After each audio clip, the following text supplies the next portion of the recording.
Hi, welcome to this video today, which is all about a theory which, if you understand it, learn it and apply it in the Forex markets, will help you achieve trading success. Now, someone once asked me, what are the theories that really have influenced me in terms of trading the markets? Well, there's two, Dow theory and Occam's Razor. And actually, when I said that to the guy, he'd heard of Dow theory, but hadn't heard of Occam's Razor. So this video is just going to explain why I think Occam's Razor is so good for helping you understand and trade the Forex market. So where does the theory come from? Well, it was actually devised by a 14th century Franciscan friar, William of Occam, who lived in the village of Occam in Surrey, which actually isn't too far away from me. And what he postulated, and I'll just give you a very brief summary, was that entities should not be multiplied unnecessarily when coming to solutions, okay? And he said the simplest explanation of something was always the best, and it should only be based upon logic, reason and understanding of the individual. Now, it does sound incredibly simple, but it's subtly simple. Occam's Razor has influenced some of the greatest minds of all time. I'll just give you three: Albert Einstein, Sir Isaac Newton and Stephen Hawking. Now, just to illustrate why the theory is so important in terms of Forex trading, just want to go through what I thought was a great experiment done by a guy called Dr. Bravalis on how humans think and reason. And what he did was he got two guys, and we're going to call them Smith and Jones. And he wanted to show them slides of cells of humans, and they had to guess which were healthy and which were not. They had a buzzer for healthy and a buzzer for not healthy. Now, they couldn't see each other, okay, when the experiment was done.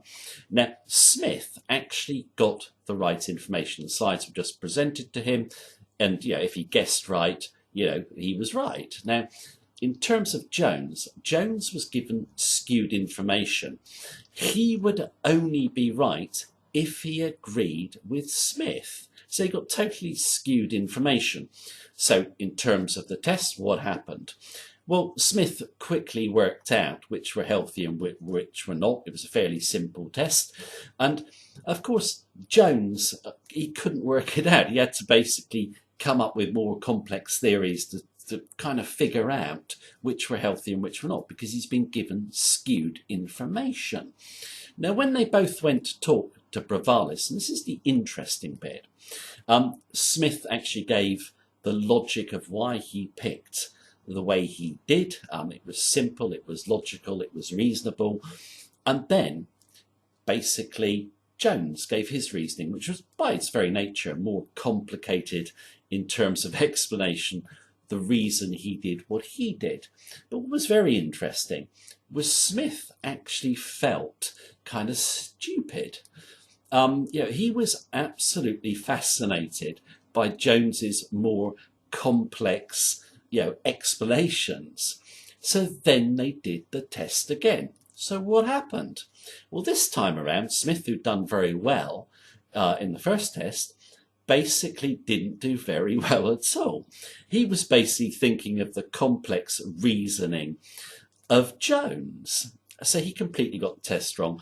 And obviously Jones didn't do very well again, because his logic and so forth was skewed by the information from the first test. So what does that prove? I'm just going to just do a quick quote, and then I'm going to go through what it proves and also how to apply Occam's Razor in the markets. Even scholars of audacious spirit and fine instinct can be obstructed in the interpretation of facts by philosophical prejudices. Albert Einstein. Hi, welcome back. I think that quote from Albert Einstein neatly sums up what happened to Smith in the second experiment. He fell for a prejudice. The prejudice was that basically complex is better than simple. And I think that's what we're taught in society. We're taught to respect complex things. They make our lives easier, but they fill our lives with wonder. And we also respect intelligence, and knowledge and so forth. In the Forex market, so it is very, very simple. You have a chart to look at, and if you make logical, simple deductions from what you see, you can trade effectively. But of course, there's another prejudice that comes into play. It's not just complexity. We have the prejudice of our emotions that weigh on our decision making. Going back to Albert Einstein, he was obviously one of the greatest thinkers of all time. Yet when he tried his hand at investing, he was an absolute disaster. He lost a fortune, for example, in the South Sea bubble, which led him to say, "I can calculate the motions of heavenly bodies, but not the madness of people." I think that's a great quote. And I think, if you think about it, the chart is very simple when you look at it, but we do have that emotional prejudice that comes into play. And I'm just going to give you an example, and I'm sure every trader has felt this. Look at the chart. You know where prices are going to go from what you've observed on the chart. They do exactly that.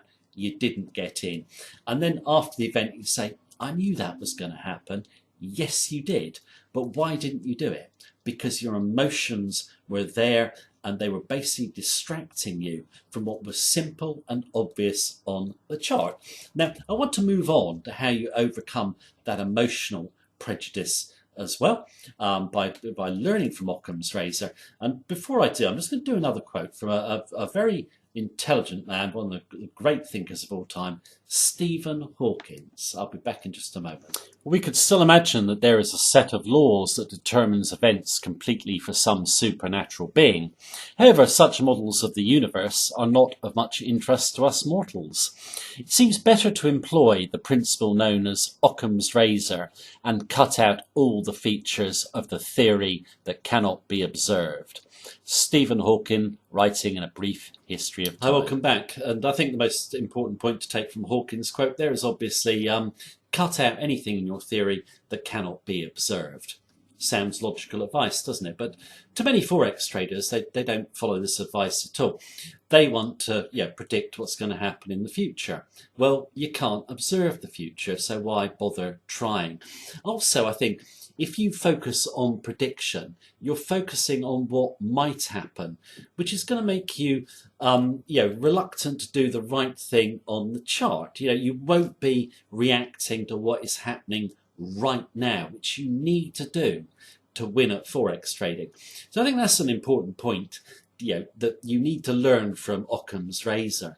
And we've already learnt that simple is best. And I think once you've got some simple rules in place, you'll soon get rid of the complexity, prejudice, because you'll realise those simple rules work. You'll be able to understand them, have confidence in them, which will enable you to overcome the emotions in Forex trading, because you'll be able to take small losses and not be bothered about them, because you know those simple rules that you understand can lead you to success.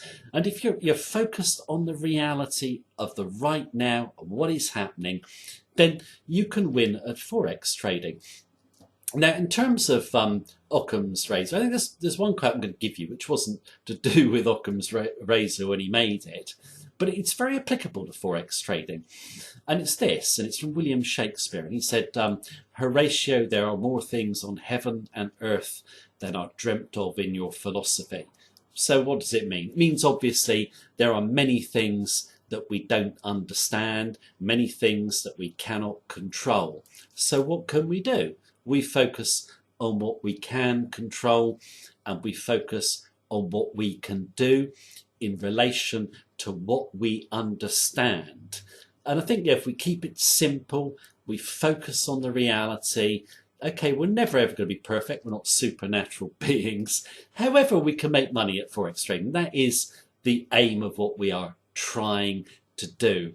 Now, in terms of a 14th century friar, is there much we can learn from him? I think there's a huge amount. Let's face it. If Isaac Newton, Albert Einstein, Stephen Hawking, and a ton of other great learned people actually rate his thoughts, and they're good enough for them, they're certainly good enough for us, in my view. So thank you very much for watching me as per usual. I hope you enjoyed the video. Take care. Have a good day.